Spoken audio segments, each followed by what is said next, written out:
Narinig natin itong mga nakarang araw. Nandyan ang walang pakundangang pagmumura at ang pagbabanta ng planong ipapatay ang ilan sa atin. Kung ganun na lang kadali ang pagplano sa pagpatay ng isang presidente, paano pa kaya ang mga pangkaraniwan na mamamayan? Yung ganyang kriminal na pagtatangka ay hindi dapat pinapalampas. Yan ay aking papalagan. As a democratic country, we need to uphold the rule of law. Ako bilang pinuno ng Executive Department at lahat ng mga nanunungkulan sa pamahalaan ay may sinumpaang tungkulin na tutupdin at pangangalagaan ang konstitusyon at ang ating mga batas. Kaya hindi tama ang pagpigil sa mga halal ng bayan sa paghahanap ng katotohanan. Hindi na sanang hahantong sa ganitong drama kung sasagutin lamang ang mga lehitimong katanungan sa Senado at sa House of Representatives. Ang katotohanan ay hindi dapat itokhang. Tapos na sana ang usapang ito kung tutuparin lamang ang sinumpaang panata na bilang lingkod bayan ay magsabi ng totoo at hindi hahadlangan. Imbis na diretsahang sagot, nililihis pa sa kwentong chicheria. Hangad ko na matuldukan na itong mga pangyayaring ito sa parang matiwasay at magdadala sa atin sa katotohanan. 12 taon din ako nanungkulan sa magkaparehong kamara ng Kongreso. Batid ko ang kapangyarihan iginawad sa kanila ng taong bayan at ng ating konstitusyon. Dahil dito, iginagalang ko ang kanilang gawain bilang isang independenteng sangay ng ating republika. Kahit ang buong executive branch, lahat ng mga ahensya, ay hindi nakakaligtas at parating sumasailalim sa kanilang masusing pagsusuri. Bilang isang bansa, marami tayong mga paghamon na dapat harapin at mga suliraning dapat bigyan ng lunas. Sa kabila ng mga pambabatikos, nakatuon ang aking pansin sa pamamahala. Ngunit, hindi natin ikokompromiso ang rule of law. Kailangan manaig ang batas sa anumang sitwasyon, sino man ang tamaan. Kaya hindi ko hahayaan magtagumpay ang hangarin ng iba na hatakin ang buong bansa sa burak ng politika. Igalang natin ang proseso, tuparin natin ang batas, alalahanin natin ang mandato na pinagkatiwala sa atin ng milyon-milyon na Pilipino. Magtrabaho po tayo sa ikauunlad ng Republika ng Pilipinas at para matamo ang bagong Pilipinas. Okay. Pero pag nabasa ko na, maghanda kami ng sagot. Kasi hindi ko rin palalampasin yung ginagawa nila sa akin. Kung sasabihin na raw kayo ng NBI, I would gladly answer yung gusto nilang mga tanong na ipasagot. Pero dapat sumagot din sila sa mga tanong ko sa kanila. Mag-uusap na lang kami doon pag nandiyan na yung subpoena. Ma'am, si Colonel Nolasco, how's the professional links? This is the reason why we don't want to discuss confidential funds, and yan kaya may batas na bawal pag-usapan ng confidential funds. Ulit na namin sinasabi sa House of Representatives. Ma'am, pero tama po ba yung testimony kanina na it was you designated? We will wait for Colonel Nolasco. Next question, please. Ma'am? Last two.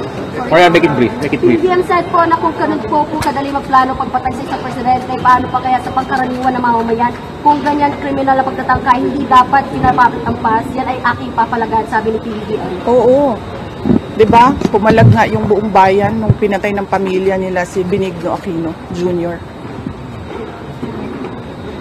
O, ano? Next question. Ma'am, na-verbalize niyo na po ba sa administration yung tungkol sa rent sa inyong buhay? Pangito po kasi. Yes ma'am. Ay, hindi pa ma'am. Nag-complain ako noon, if you can remember, in the media, and then they dismissed it. Everything is well documented with documents and videos, and nagsabi ang NSC ng national security concern ang threat sa president, pero apparently they really do not consider the threat to the Vice President as anything of a concern. So, what kind of country is this? Hindi ba kaparte ng gobyerno ang Vice President? Hindi ba ako binoto ng mga tao? Hindi ba ako ang Vice President ng buong Pilipinas, ng lahat ng mga Pilipino? Are you taking legal action, ma'am? Dun sa Ma'am, I do not expect fairness from this government. Really, truly. That is the reason why I'm pussyfooting with court cases. We do not expect fairness. Imagine mo, saan ka nakahanap na-admit na yung tao sa hospital, bigla na lang papasok, discharge na siya in less than an hour. Saan ang hustisya dyan? Saan ang hustisya dito? Sa bayan. Last two questions, Ma'am, please. in-extend po yung detention order para kay Attorney Lopez. Ano po yung next steps niyo po for this? I questioned it doon kanina. Pinapahirapan pa nila ako. Ano sinabi nila? Dinetain nila yung tao dahil sa due process. Dahil, ano ba yun? Sinabi niya? Walang due process ang pagpapatanggal kay Gloria Mercado at iba pang officials ng Department of Education. Ano sinabi ko kanina? The position of a USEC and ASEC is a position of trust and confidence by the appointing authority. Ngayon, ang appointing authority ng USEC at ASEC ng DepEd is the President of the Republic of the Philippines. Dapat tinatanong ng House of Representatives bakit tinanggap ni Pangulong Marcos ang resignation ng mga USEC at ASEC na yon sa Department of Education. Last question. Bakit nila pinipinalize si Yusek Lopez? Hindi ba dapat ang pinipinalize nila ang appointing authority? Isa pa, sir, sandali. Ano po yung sinabi nila? Evasive. And now, you clearly see, she doesn't know anything. Nasa DepEd pa pala tayo. Pero pagdating natin sa OVP, makikita ninyo, she doesn't know anything about confidential funds. So, saan doon ang evasive answers? Last question. Nagsusulat,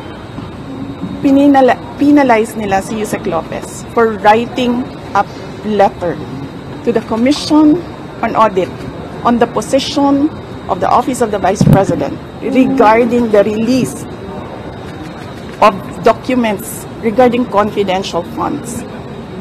Bakit mo ipipinalize ang tao pumirma para sa isang opisina, posisyon ng opisina?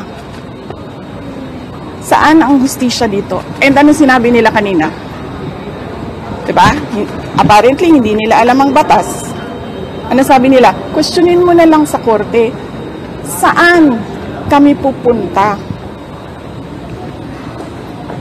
Sa mga ginagawa sa amin. Mismong komite, alam na nilang mali yung ginagawa nila. Sasabihin lang sa amin, pumunta ka sa korte. Napakadali na sabihin nila, okay, we will set aside the detention order. Pero hindi. Mali na nga yung una mong detention. Mali pa yung sumunod mo na order. And then sasabihin mo sa tao na nakakulong, na hindi makalabas, lahat, kahit ako, hindi ako makalabas basta-basta, dalhin mo yan sa korte. Tama ba yun? Kayong mga taong bayan, tanungin ko kayo, tama ba na hindi alam ng ating House of Representatives kung ano ang mga batas? Ma'am, you finally decided to Last take question, your oath kanina. Why DP? For the sake of the personnel of the Office of the Vice President. Because I clearly, sinasabi ni Joel Chua doon, na we will not recognize you without an oath. And then, I'm continuing to question the constitutionality of their rules. Pero I cannot help the personnel of the Office of the Vice President if I have no personality to speak in that hearing. So I had to take that oath.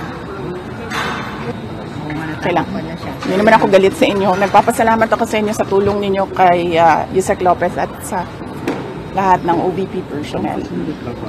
Will you go up to the Supreme Court to question? Because may jurisprudence naman on contempt powers of Congress. Yun na nga sinasabi ko, sir, no? Parang, we don't trust anyone anymore in this country. We don't expect justice anymore in this country. This is clear political harassment. This is clear political persecution. Pag-threat sa'yo, baliwala. Pag-threat sa kanila, national security. Saan ka? One thought na lang. Yung pong testimony ni Fajardo, do you think that will hold water as far as maybe pinning you down is concerned, or doesn't establish anything? If they file cases or an impeachment case, whatever case, we will answer that in the proper venue. Kung meron man silang mahanap na mali doon. But apparently, nakikita nyo kanina na uubos na yung tanong nila, hindi pa sila makapag-contempt kay Edward. Kasi nagsasabi ng totoo yung tao. Ma'am, you said contempt. Are you expecting again any contempt sa hearing ngayon? Yes, we expect that. We expect contempt, detention. We expect, ang term ni Yusek Laika is terrorizing me. We expect them to terrorize the Office of the Vice President personnel. Ma'am, your message to President Bongbong Marcos when he said na papalagan daw po niya yung death threat niyo, hindi niya palalampasin. Yes, sinabi ko na kanina, papalagan ko din yung ginagawa nila sa akin. Ma'am, speech yata sa speaker. I mean, we don't know the content. Yes. Kaya ako kayo binibigyan ng interview para huwag kayo makinig sa kanila. Thank you. Thank you. Thank you.